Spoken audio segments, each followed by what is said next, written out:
Hi, and welcome to another episode of Starship Gaming. Before we get started, don't forget to subscribe and hit the bell if you want notifications of when we release more awesome videos. Now let's jump right into today's topic. Today, I am going to review the Sega Saturn version of Tomb Raider. Now, Tomb Raider was originally released in 1996 and received a release not only for Sega Saturn, but more famously the PS1 and also the PC. However, the Sega Saturn version was the first version to launch, having been launched several weeks earlier in Europe than the PlayStation and PC counterparts, and in the United States, it did receive a release on the same day as the PS1 version. The gameplay in it is basically the same throughout all three versions, all three ports of Tomb Raider.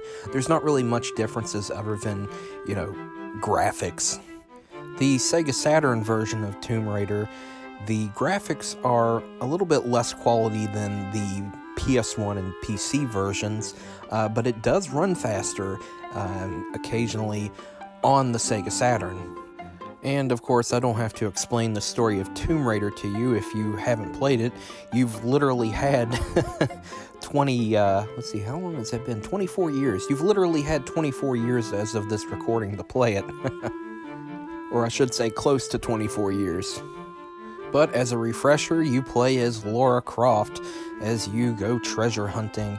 And honestly, I always loved this series. The Sega Saturn version I didn't acquire until I was an adult, but I grew up playing the PS1 ports of the games, and I was obsessed with them for the first three, and then after that, I just kind of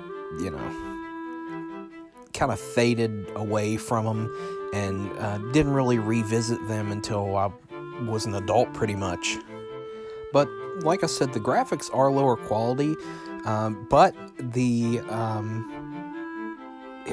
environment is a lot brighter than the PS1 version, which if you compare Sega Saturn ports and PS1 ports, you'll find that Sega Saturn has a lot brighter environment than most PS1 games, or I should say most PS1 ports of games.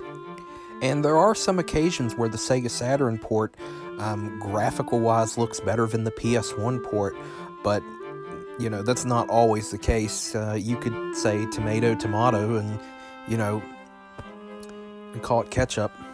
That didn't make any sense. What I'm trying to say is that some ports on Sega Saturn were better than some PS1 ports. But in the case of Tomb Raider, it wasn't better than the PS1 port. At least in terms of graphics. Otherwise, it's pretty much the same game.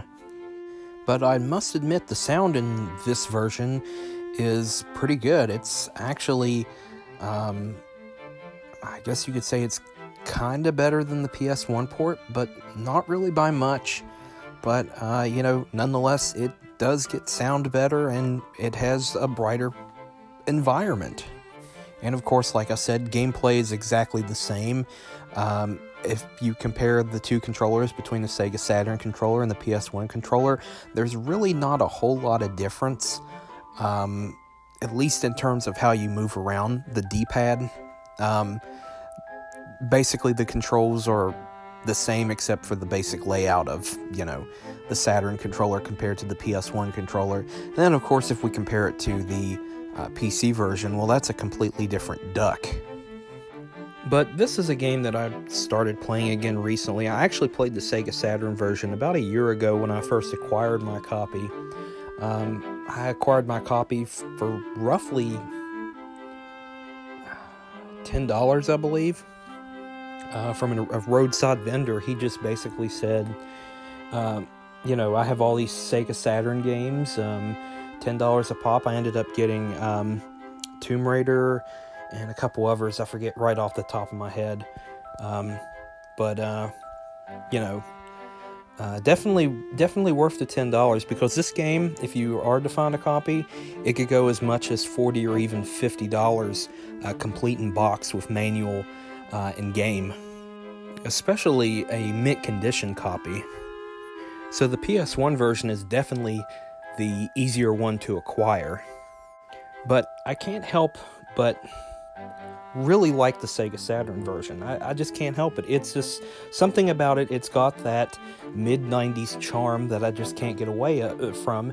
And honestly, I like it better than the PS1 version. I don't know if it's just where I've grew up with the PS1 version and I've grew bored of it, or if I just, I don't know what it is. I just really like the Sega Saturn version. It's got that charm. Of course, Tomb Raider is Tomb Raider. We have to look at the ports, we have to look at their faults. But I actually, on a scale of 1 to 5, 1 being the worst, 5 being the best, I actually have to give this one a 4. It's, other than graphics, the sound's good, brighter picture.